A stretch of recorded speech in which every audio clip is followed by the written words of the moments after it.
Hey, it's Kay. I'm in a mood. My hair's a mess, and I just, stuff's going on at the house that I'm not in the mood for. But we're here, and we're gonna talk about Greenleaf. Listen, this was the best episode I think of Greenleaf thus far. I personally, at the moment, cannot think of a better episode of Greenleaf. It was good. It was a lot. It was a whole lot going on this episode. Everybody had something happening. Usually,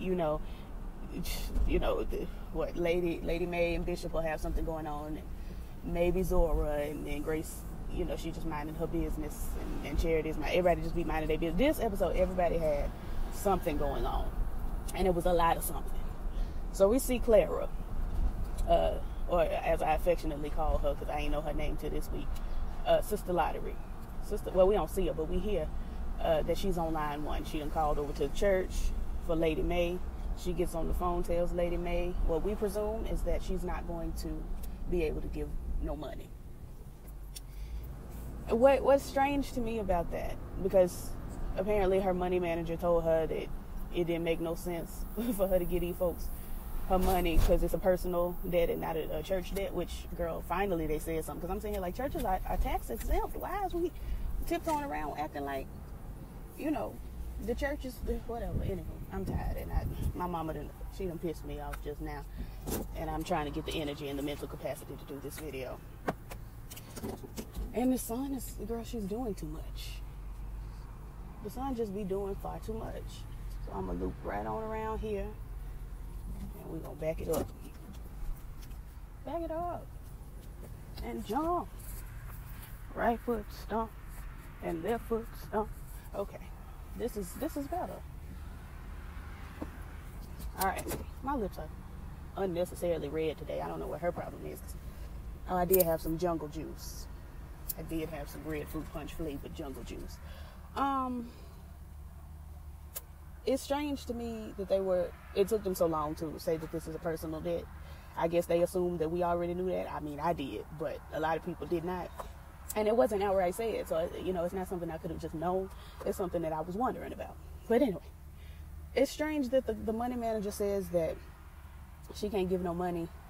Why she ain't running by the money manager before she said yes is number one. Number two is she can't give no money. She can't even donate $100,000 to the cause.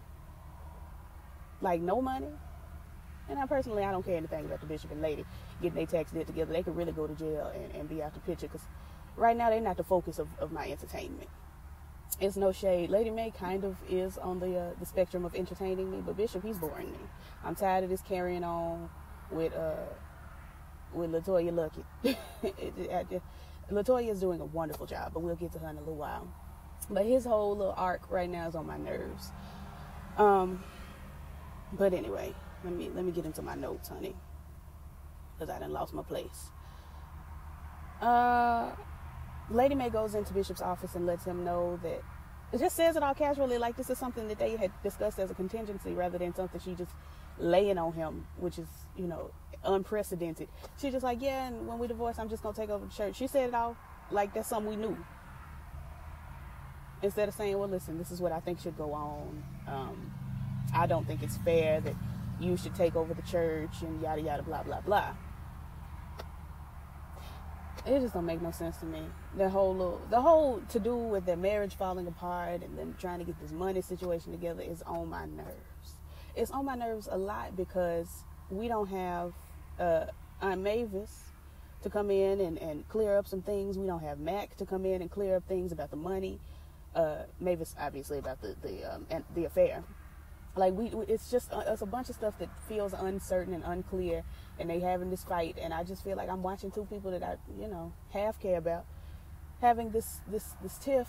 And listen, not to put my business out there, I personally have been privy to several divorces. I think the number is 5 divorces. So I just don't be interested in watching folks divorce. It's boring to me. I've done it so many times in my life already. It's boring. But there are some people who have never witnessed a divorce or been privy to a divorce, and they have to have their storylines. So for those of you out there, congrats, I guess. Anyway, girl, so Zora's here. She's at the house. Where's Bishop staying if he not back at the Biltmore? I'm confused. And Lord, my phone looks like she want to try to overheat because that's the way love goes. We're going to try to get as far in this as we can. Zora's here at, Grandmama's house. Grandmama knocks on the door and tells her, come on down for Bible study. It's very early in the morning. Zora, comes down. She don't want to, but she comes on down for Bible study. They reading the scriptures. Sophia comes down and says hello to Zora. Zora don't speak. Of course, grandmother has to make her say hello to her cousin. And, Sophia saved, so she don't have to do Bible study. So she going on for a run. She goes out for her run, and as she's on her way back in, she gets a pain. I'm not feeling well. I got pain. Sophia, we all got pain. And we're going to get back to that pain in a little while. Charity. Let me tell y'all niggas something. And by y'all niggas, I mean the writers at Greenleaf. Y'all should have been giving charity. We in season 3. We are in season 3. Tree, if you couldn't see, because I know I'm a little light-skinned and it's white out there. We're in season 3. Y'all should have been giving Charity more responsibility. Charity and Sophia, this episode showed out. Y'all should have been giving them a lot more to do. A lot more to do. Because the way these women acted this episode, I have been giving Debbie Joy a pass because I like her. It's like, oh, my fave. One of my faves. She's pretty. She can sing. We're going to let her have it. But she really showcased some acting this episode. We see her, she got the baby. Grace goes in to check on her, and she mad at Grace, which, that's another thing that's played out. It's played out. I'm tired of everything falling back on Grace. How everything Grace's fault? Everything ain't Grace's fault. She was gone for 20 years. She been back for, what, a year and a half, maybe? Everything can't be Grace's fault. Some of these things was going on before Grace, and she was gone for 20 years because of Mac. She came back because of Mac. Why is we not blaming Mac? You can blame dead people for doing wrong. It's just worrisome to me. So, Grace tries to talk to her, and you're the reason he called the police on me. I got arrested after 4 seasons. They put me in handcuffs. And Grace is like, well, girl, I asked him not to call the police. And I talked him out of pressing charges. Which I would have liked to have been privy to that conversation, because they just be throwing Kevin in there when it's convenient, and that's on my nerves. He pops up just enough to make Charity annoyed, and it's like, girl, I want to see what Kevin's doing. I want to see what he's over there, what he's got going on in his new life. Because if you go back with me to season 1, I offered to take Kevin to Pride. I told Kevin personally, we can go down to Pride. We can have a good time. It don't matter. You just tell me which Pride you want to go to, and we'll go. I told him. So now I'm interested to see, is he going to Pride? Is he taking care of himself? Has anybody taught him the rules of homosexuality? I can't do it because I'm not that boy's father, but I just want to check up on him, make sure he's doing all right. But anyway, so Charity mad. Grace done put her hand on her shoulder. Don't touch me. And I'm just like, I'm just carrying on. All these antics you've got going on, it's far too much. Far too much. So, she mad at Grace. Grace goes on to work, honey, because she ain't got time. I don't know why Grace don't just get her a little house somewhere. Get her a little apartment somewhere, her and her daughter. Or even leave Sophia. Sophia fine over there. Get you a little apartment where you can go in and out, sleep with your man, and mind your business, and you ain't got to put up with everybody blaming. As soon as the rooster crow in the morning, Grace. Everybody in the house is like, can't stand Grace. Good morning. Can't stand Grace. Let me have a little hit of that orange juice. Fresh squeezed, unlike Grace. Like, they hate us so much. And it's like, if I were Grace, I wouldn't stay in a house where my mama hate me, my sister hate me. Like, that's crazy. She training up my nephew to hate me. His first word is going to be, Grace. It's like, what in the world? It's worrisome. It's very worrisome. If I were Grace, I'd find somewhere else to be. But anyway, honey, Sophia's, we see her with the pain in her side when she coming in from her run. And I'm like, she ain't passed by her mama? Because her mama was on her way to work. She was coming in from the run. And also, is it summer? Is this the weekend? The babies ain't have school today? What's going on? It's Saturday? Ain't nobody have school. But if I saw my mama on her way to work, I'd be like, well, girl, I just had this pain. We're going to keep an eye on it. We're going to keep an eye on it. But I've been sick. I've been chronically ill since I was 11. So whenever something don't feel right, I'd be like, well, listen, I might have had a stroke last evening. We're not sure. Let's just keep an eye on that. I keep calling my mama like, I might be having a heart attack. We don't know yet. We don't know yet, but we're going to keep an eye on that. I'll let you know. That's how casual it be. Oh, I probably need to do better, but oh well. Anyway, we see Rochelle and Tasha in the car. I really, truly have come to the conclusion that Rochelle's the mastermind and not Basie. It's Rochelle. It's all Rochelle. I think Basie just wanted to gamble and maybe run his little church. But Rochelle has this art against her brother. And I feel like she's really the one spearheading this takedown. Not spearheading it now that Basie's gone. I think she started this. But she's sitting with Tasha, and Tasha's like, I got to get him to sign all of these papers. And she's like, yeah, girl, we need him to sign all these papers so we can start transferring money to this account, making it look like he embezzling and carrying on. So make him sign the papers. And, Tasha's like, well, I just don't know how I'm going to be able to do it. Rochelle said, lean over like only you know how. I said, is she prostitute? Is this a pimp-hoe relationship? Is we pimping and hoeing? I could see Rochelle as a little bit of a pimp because she already got a good lesbian haircut. I could see her out here pimping the girls, giving Madam Teas. Not saying that lesbians are pimps, just saying a lot of times when they got that particular Toni Braxton-esque haircut, or me on my first day of Earth, the fresh Kayla finger waves. Then, the girls sometimes have pimp behaviors. I know when, the day I was born, I had pimp behaviors. I had the hoes washing me, putting me to sleep, feeding me. If that's not pimp behavior, I don't know what is. Babies are the biggest pimps, but we're going to move on because I don't know what I'm talking about. May calls lesbian haircut Deacon because I can't remember her name. I think it started with a C too, but it ain't coming to me right now. But y'all know the Deacon with the haircut, the very pretty gray hair. Calls her and says, well, Deacon, I want to take over the church. Deacon say, well, May, we done talked about this and we've all decided that's not it. That ain't it, Chief. That's not the one. We've decided to go with a disinterested party. And that was weird to me. That was really weird to me. Just the whole lesbian haircut Deacon, just her entire being is strange to me. But saying we've decided to go with a disinterested party, and then Lady May say, well, who is the disinterested party? And she said, Grace. Like Grace ain't a daddy's girl. Like it's just, and Daddy ain't a Grace daddy. Like it just didn't make sense. And the thing about it is, if Lady May had treated her daughter better all this time, Grace wouldn't even be a disinterested party because can't nobody ever fire my mama and hire me and say this is a disinterested party. Never.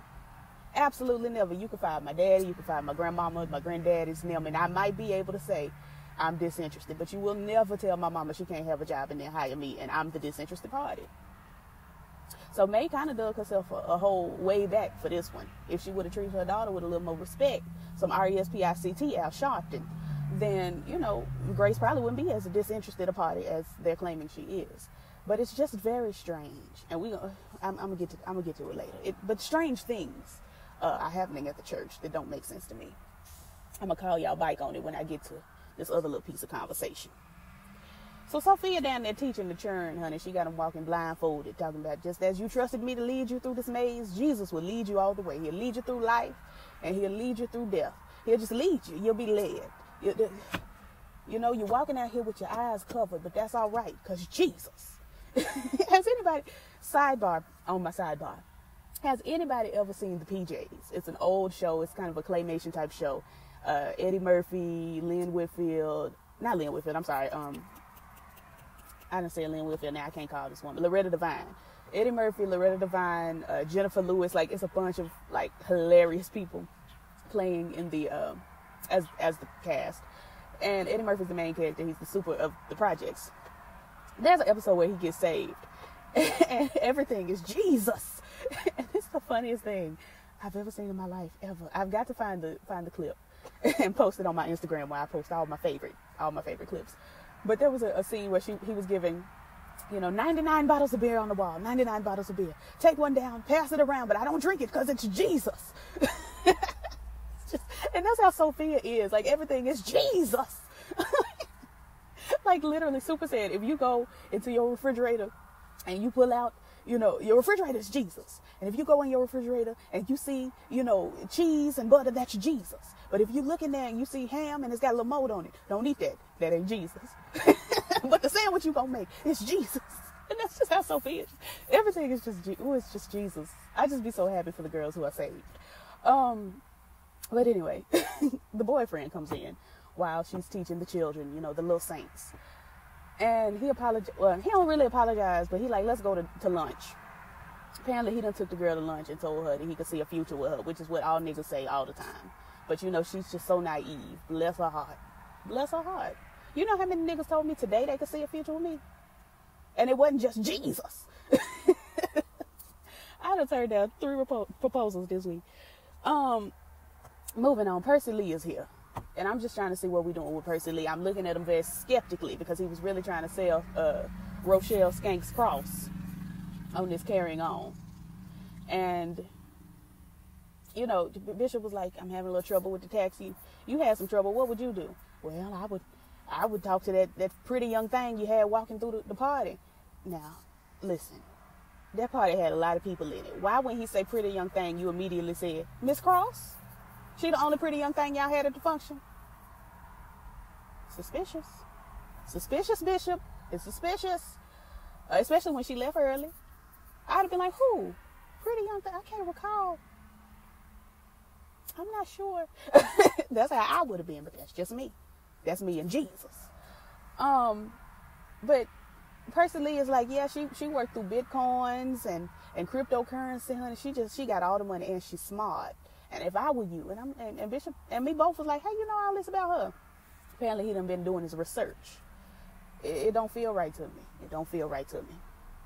Anyway, we get over to Triumph, Jacob and Jacob Jr., because I'm not calling this boy Winky. I'm not calling this grown 5-year-old baby Winky. I'm not. EYE, I'm not. EYE apostrophe M. I'm not. But they in there playing chess, and Jacob done let the baby win, and Tasha comes in.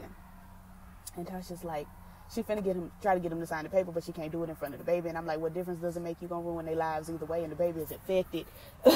Like, I just don't understand. I'm waiting for somebody to tell me Tasha Skank's got like some kids that live across state lines with her mama that she done gave up because she was running off with basically like, why is her heart so pure? But she's doing evil things. I'm like, it feels like basically, you know, plucked her out of the worst situation. She was like dating a gang banging drug dealer and had 5 kids, and he done plucked her out of that, and she feels indebted to the family. Like, why is she riding so hard for her husband's people? No shade, because sometimes folks love their husband's people. But I just don't understand. Why is you out here committing felonies and dramas and crimes over your nigga folk? It don't make sense. Anyway. So Tasha don't have him sign the papers right here. She backs out and she makes up some little lie about, well, the heat, the air conditioning in my office, it just be blowing full blast all the time, and I done called down the maintenance and they ain't done nothing about it, and I'm cold. I'm just so cold. And he said, well, I'm gonna talk to him. I'm gonna get them out the way, because I can't be coming back to Tasha and Jacob. So she comes back a little later, has him sign the papers. He's signing the papers, and he lets her know while he's signing the papers that he talked to maintenance, told them to turn up the heat in the office, and anytime he tells her, anytime you ask for something and you don't get it immediately, they're gonna be fired, because you're family. And here, our Father is Jesus. I'm stuck on it. So now she's feeling all heavy in her heart, you know, in the words of, I think it was Beyonce, it might have been Kelly, I can't recall right now because I'm talking too fast, but in if you get to feeling stress up in your chest thinking that you're about to lose, I think that was Beyonce. And if you lose and I don't sleep on worrying about me, that's how, if you don't know, that stress up in your chest might have been Kelly. It might have been Michelle. Hell, I ain't listened to that song in probably 4-5 years. That's not my favorite. It's not my favorite. Anyway, she got to feeling stress up in her chest thinking that she was about to lose is the point. And she got a heavy heart. She's heavy laden because she's being treated with respect. She didn't get treated with respect with basic. And Rochelle ain't treating her with respect either. She getting treated like a hoe, which is why I think she got pulled up out of a whole lifestyle and put in a different saved whole life, a church whole lifestyle. And now she's being treated like an actual human, and she's feeling some kind of way. Moving along. Grace goes down to Connie. Connie, I wrote it down, Connie, which is Deacon Lesbian Haircut. Goes down there and is like, you talk to my mother? And kind of sitting there like, your mother talked to you? Like, duh, girl. My voice then gave out because my voice was outdone with the situation. My voice said, we're not going to exasperate ourselves over stupidity. And I said, okay, voice. But anyway, Grace busts up in. Let me tell y'all niggas something. Grace be dressing. Now, Fly, there's a fly in here. She's trying me. Grace be dressing down. She had on this cute black dress. Oh, I can't wait till Black Lightning comes back and Empire. So I can say Black like that all the time. She had on this cute black dress with these little, it had little eyelets all down it looked like both sides, just eyelets, honey. They were gold. And she had a slit up the front. She had these boots, girl. And I'm saying, like, yes, go ahead. Dress, sis. I'm talking. Trucks just be driving, making noise, carrying on. It's a plane making all this carrying on. We live right by the airport. It's a river over there and the boats be, girl, just everything shut up. Everything be quiet. I'm talking. But anyway, Grace be dressed. And she bust up in there and was like, you done talk to my mama. And kind of like, your mama talk to you? And she like, girl, I told you I don't want this church. I don't want this church. We too different. We're too different. And that's another thing that's very strange. Why is the deacons asking for Grace, the radical, to take over the church? That's weird to me. That don't make no sense. And y'all was beefing at this party about, you know, the underdogs and Jesus and lesbians and gays and carrying on. But now you want her to take over the church? It's weird. It's weird. It's fan behavior. I don't like you, but I want you to lead me. That's fan behavior. Anyway, what time is it? Okay. My mama want to cook it from inside the Subway. I got to make sure they don't close so I can get it. It was just, everything about it was strange to me. But, Connie's like, are you comfortable with letting the church die? And I'm like, dang, the drama. Did you have to hit her with that much drama? The church gonna die? She done talking about a for sale sign out on the front lawn and all this carrying on. And I'm just like, ooh, the ghetto. Well, really, you could just hand the church over to Lady May or leave Bishop with the church. I don't see why the church got to go to different leadership. I don't understand why. I don't. EYE, I don't. But whatever. And Grace is like, girl, I love the homosexuals, so what you want to do? I love the gays. I may be one. But you know, shit, look tall. What is wrong with me? Being tall don't make you gay. It just makes you really, really good at basketball. And you could probably be in the WNBA, which makes you a little gay. Let me stop. Let me stop. Who lets me get on camera? Who allows me to get on camera? These are the questions. Y'all need to come in here and take this camera from me. But I think she would be real good in the WNBA. I'm losing my mind. I'm going through depression, and honey, this is what it looked like. Anyway, in the meantime, Bishop tips over to Rochelle house, not her house, her job, and is giving, hey boo, I need a little help with the IRS. And she like, after the way you talk to me, nigga. And she had said in the car earlier when she was talking to Tasha, I ain't visiting him. He gonna have to find me, cause he talked to me all kind of crazy at this party. And I'm like, duh, girl. Like, side hoes don't get respect. Ask my side hoes. Anyway, but he pops in and is like, I need a little advice, a little help. And she giving, shouldn't have done me wrong, nigga. Told you I was in love with you. You told me to get out your house. I couldn't even be mad at her about that. Because he did. And she walks him out.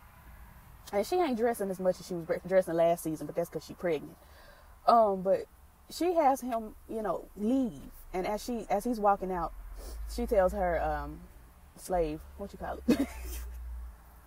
I gotta stop. I have to stop acting a fool. And this person driving by with this loud music gotta stop that. You've got to cut that out. Watch them turn up in here. Of course. If y'all hear bass, if you hear the bass line, it sits up there. A white ancestor. She's white. And why is she bumping like that? Sound like she was bumping UGK. Anyway, she tells the it's a black man getting out the car with her. That's why. That explains it. But I'll be out here people watching and telling y'all about the tea. She tells her assistant not to tell her if Bishop come back. And of course Bishop ain't gonna come back because, you know, niggas in their pride. But anyway. And we were about halfway through the episode at this point, and I'm like, a lot has gone on. A lot. We see Charity go into her drawer, reach up under some clothes, pull out some pills. I said, now Charity, You got a headache, Sweetness? What's going on? What's going on? Then she popped the pills. She ain't had no water. You know them pills were stuck in her throat. The Charity looked like she'd be a little dry. I know the life of somebody who's dry. I'm dry right now. I'm thirsty. But she done popped these pills. And as soon as she popped them, it looked like just all of a sudden just, ooh, like this wave of just, ooh, girl, I'm high. Look, that's not how it works. It's not how it works. So she done popped these pills. Zora sitting in the living room. She got this CD player. I can guarantee you the majority of the children watching the show with their parents didn't know what that was. Had no earthly idea. I'm surprised Zora knew. But she listened to a CD player, listening to some iced tea. Sophia come down and say, you want to go to Zaxby's? I was like, I wish you would have asked me. I love Zaxby's. I'm a fan. I love a good Zaxby's.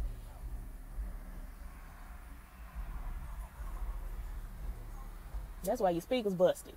Carrying on like y'all. That's the worst part about having this liquor store right here. The girls act a fool. They come up here. It's a liquor store for your kind. About a mile that way. Your kind being loud and ignorant people, not niggas. Because again, she was white. But anyway, where am I? She asked me if you want to go to Zaxby's. I said I would love to, but she ain't asked me, so I'm gonna just sit right here and mind my business. Plus, Zaxby's was getting ready to close. I wasn't gonna make it there in time anyway. But Zora said no, she ain't finna get no Zaxby's. Sophia said, well, that's unfortunate, and she remained seated. But she has a little pain. She said, pain, that's what the girls do when they're in pain. Just a real quick, So she gives a, I'm losing my mind. Anyway, she gives, a quick, and Zora like, what's wrong with you? She's like, girl, I got a little pain. Zora be like, well, you probably pregnant. Goes on upstairs. I bust out laughing because we know Sophia ain't been more pregnant than Grace is with her WNBA stature. Why am I like this? Oh, God, I got to stop. I have to stop. I've got to give y'all professional. I'm not doing professional today. I'm talking to y'all like I be talking at the house, and it's not okay. I'm presenting y'all with me off camera, and I'm on camera, so I got to do better. I'm acting a fool, and I don't know why. Oh, God, y'all pray for me. Anyway, so Zora stomps on up the stairs. Sophia done slid down to the floor, and she giving a little bit more than now she giving a, ooh, it's a lot more she giving. And we see Grace and Darius. Both of them look like WNBA players. We see them sitting there eating Chinese food, honey, having a conversation. Grace is hinting at wanting to be married or something, honey. I don't know. I think it's stupid. And Grace's mama called. Grace, she take the phone and she be like, oh, it's my mom. She turns her face down, puts it away. Darius gives her a look as if to say, answer the phone, girl. It's your mama. You only got one of them. I know she work your nerves and stuff, but she answered the phone. It's about Sophia. We presume, because again, we ain't heard nothing, but we assume it's Sophia related. We get to the hospital, honey. Sophia got to have a whole surgery, a full surgery, because she got an ovarian torsion, which means your ovaries twisted. Which, look, ovaries be hurting. I've had a cyst on my ovary before, and look, daughter. Sis was screaming. It was a little more than that. That thing took me out too. But anyway, from what I understand, ovarian and testicular torsions are no joke. When your testicle get turned around, when she do the hokey pokey, child, your ovary too. When they do the hokey pokey and they turn themselves around, that's not what it's all about. But anyway, so Grace comes out still dressed, honey. She was dressed. She comes on out after talking to, Sophia. She gonna go back in there after they get her all prepped for surgery. But she come out, she tell the girls, she has an ovarian torsion, it's turned around. It's. I was finna crack some more jokes, but we nearly at 40 minutes in. I'm doing too much. But Charity, who went around and picked up Charity? Who picked up Charity? I know Charity lived in the house with them, but I want to see how this came about, because everybody that was in the house is now at the hospital. Grandmama here, Granddaddy here, Zora here, Charity here. Sophia obviously is here, and now Grace done arrived. Who done went and said, come on, get in the car with us, Charity. Let's go on down to this hospital. And sis is out here in these gray sweats. It was a cute little sweat set. It was. It looked very comfortable. She had pockets. I'm always on the hunt for a women's sweatsuit pants with a pocket, because they don't ever put the pants in the women's sweat pocket. They don't ever put pockets in the women's sweat pants. So I always have to buy male sweats. And it's like, girl, I'm already giving you homosexual illusions with this backwards cap. Now I got to wear boy sweats. It's too much. I'm not tall enough to be in the WNBA. I'm not tall enough. Anyway, so Charity is giving, you know, ooh, child, I've lost a daughter. So if worse comes to worse, I got you. I'm saying, like, well, first of all, an ovarian torsion does not denote death. It doesn't mean death. It just means the cyst flipped. She took a dip. She took a spin. You know, she vogued a little bit. The ovary vogued. And it did a death drop. And it rolled. Like, it don't mean she about to go on up yonder to be with her Lord. It don't mean now plane. That's a military plane. I ain't gonna say nothing to her. Because she might drop something on me. But she loud. But anyway, Charity was like, girl, I've lost a daughter, so I know. And I'm just saying, like, that's a conversation you have with your mama who has also lost a daughter. That's not a conversation you have with your sister who has not. Like, plus, I would love to have seen Lady Mae have a, yeah, girl, I lost a child conversation with Charity, because she looked like she needed to have this conversation. Because they breezed right on by their baby dying. They breezed right on by it. But then we get back, we get back to, the hospital room with Sophia. Sophia in there, she done got her good drugs in her, honey. I personally don't, I don't respond to drugs like that very easily. But sis was leaning, honey. And she talking about how her boyfriend, what's his name, Ricardo, wants to marry her. And he like, Grace like, he proposed? She was like, no, not really. But we had went out to eat. We probably went to Zaxby's. We went to Zaxby's. And, you know, he said he could see a future with me. And I just can't stop thinking about, you know, we're going to have a house. We're going to have a mailbox. I said, a mailbox? That's it. That's what you need. A house with a mailbox, sis. We're going to have a mailbox. We're going to have some puppies. And then before she, like, fell asleep, she was like, and some babies. And I said, ooh, I don't know. You got that torsion. You got that ovarian torsion. I'm not sure how that's going to hold up for you. And we saw Grace signing a piece of paper saying that we finna go in here and do this exploratory laparoscopic surgery, which, okay, it's exploratory and it's laparoscopic. It shouldn't be too much, right? And she said, we signed this paper letting us know that we reserve the rights to get up in there and do our thing. So she signed the paper. I'm doing too much. And they take her on back. And we see Lady Mae standing kind of out in the hallway with her hand on her chest, just giving, oh, I can't believe, oh, my poor grandbaby. And I'm just saying, like, the only time Lady Mae ever gives Grace a little bit, in a portion of love is at the hospital. Because if you remember, the first and probably last time, I'm thinking, we saw Lady Mae give Grace a little love and even a hug was at the hospital after she done murdered Mac. She rushed to her, hugged her, oh, I'm so glad you're safe. The only time Grace gets a little bit, I'm surprised Grace ain't a hypochondriac, because listen, a lot of folks, if the only time they receive attention is when they sick, they be sick all the time. Or when they at the hospital, they be at the hospital all the time. So I'm so happy for Grace for being stronger than that. But I'm looking at Lady Mae like, girl, why your daughter got to be all up in distress in the hospital, about to pull her own hair out her head, no tracks, bundles, out her head, for you to give her just a little piece of affection. That gets on my nerves. I'm tired of it. That's why I'm thinking Grace daddy is Lady Mae dad. I think they sisters. Sister, mother, daughters. I think that may be what's going on here. Anyway, girl, Charity is gone, honey. She at the vending machine trying to get her a little piece of, I forgot to talk about Zora. Let me get this out the way. Zora, her dad asked her how she doing at grandmama's house. She said she doing all right. Her mama asked her how she doing. She said she doing all, you kicked me out the house, but I'm making it. I'm a survivor. I'm not going to give up. I'm not going to stop. I'm going to work harder. Y'all remember, real quick, y'all remember when Beyonce, Destiny's Child was on Good Morning America? It was about 2003, 5, one of them odd numbers. They was on Good Morning America. I had to go to school, but I had my mama record it for me on VHS. It's in there somewhere.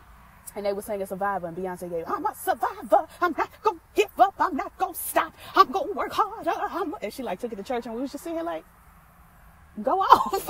It was the first time we saw Beyonce snap. She snapped. I'm not going to stop. Like, who is she going off on? Who did her like this?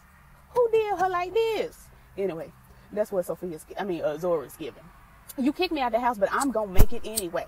Because, she got a lot of fever. And Carissa is like, well, girl, you can move back. And I'm like, what? No, she can't. No, she can't. She on punishment. What the hell? Kind of carrying. I'm tired of Carissa with this back, forth and forth. 1 week she just, I love your daughter. I just, just let me dote on you. Let me care for you. Let me love you. And then next week I'm sending her to boot camp in Oregon with the white people. I can't do it. No, it's like, girl, I'm tired of your back, forth and forth. I'm tired. I don't want to see you go back. All right. Anyway, Charity. She had the vending machine. She done put her little change in there. And she done pressed, E7 so she can get a whatchamacallit. The machine ain't giving her the candy. She's shaking the machine. Give it over. Hand it over. And I'm like, the machine don't have ears, Charity. But you don't know that because you're going through some things. Carissa walks over and like, girl, I got $1 here. Let me put this in there. And I'm like, well, Carissa, if she put the money in there and it didn't give her the candy, putting more money in there don't necessarily mean it's gonna give her the candy. And Charity, she using, Hulk strength. She's shaking the machine. Give me what I want, And Lady May walks over, honey. I think it was when the Lady May walks over and it's like, well, girl, look, we can go to the store. We can get you some whatchamacallit. It's not that deep. It's not that deep. And Charity activates her Hulk powers once again, and she does a Hulk smash. And she's, I want what I deserve. And she punches through the vending machine. Now, look, I done been mad in my day. I done punched a dent in a vehicle. I done punched a hole in a door. I have punched. In my day, I used to have a little ankle problem. No, ma'am. So I've punched a lot of things, but let me tell you what you cannot physically do is you cannot physically punch through, especially high. Well, Charity was on some different kind of high, daughter, because, look, I've been high on oxy. I done been high on weed. I've never experienced a high like she was experienced. I don't know what the hell what the hell is going on between the sheets in my home? I don't know what the hell was going on with her. She done punched through this thing, and she grabbed a candy bar. She done ripped it open. She about to eat, but she bleeding. She look at her hand. I thought she was about to lick the blood. The way she was looking at it, she was like, I was like, do not put this special sauce on this candy bar. That ain't how it works. She like, I'm gonna need some stitches. I'm just like, act, daughter, act. She acted the hell out of that. They should have been making Charity a drug addict from the very beginning. They should have had Charity storyline that Faith was a drug addict, and Faith done got Charity hooked on the drugs. Now Faith did. Charity got to do her drugs by herself, and it's getting worse. That should have been the storyline from day one. Because this, running after these gay men and carrying on, that's not for her daughter. She need to be a drug addict because she did the hell out of that. I said, go off. Go off. Go off. So anyway, Grace asked for the chapel. She don't know what all is going on really with Charity because she done went to the chapel. In the meantime, May and Bishop talking, and Bishop still trying to get that old thing back. And Lady May says it would be an affront to God himself for me to go back. And I'm just like, I don't think God would really be that offended. I don't think so. Like, it ain't that deep to him. But whatever. So she can't go back. And Bishop was like, well, the kids need their parents. And I'm just saying, like, well, the kids need their parents, but they don't necessarily need their parents to be together. And that's something I wish a lot of people would be able to understand, is that you don't have to be with, your nigga for y'all to raise y'all baby. Or your hoe. You don't have to be with them for y'all to take care of the child. Y'all could be all the way broke up. And y'all still can eat together. Y'all can have family dinners and everything and not be together. It's a thing. It's possible. I ain't never seen it personally, but it can happen. I watch Black Lightning, so I know the way Jefferson and neuroscience wife be over there having dinner, and they wasn't even together. They was co-parenting them churn, but they wasn't even together. They together now, but they wasn't. It's doable. Anyway. So Sophia comes out of surgery, and the doctor comes out and is giving Grace some tea. Let me tell you what's going on here. We went in there. Daughter had cystices. She had not just a cyst, but she had cystices on both her ovaries.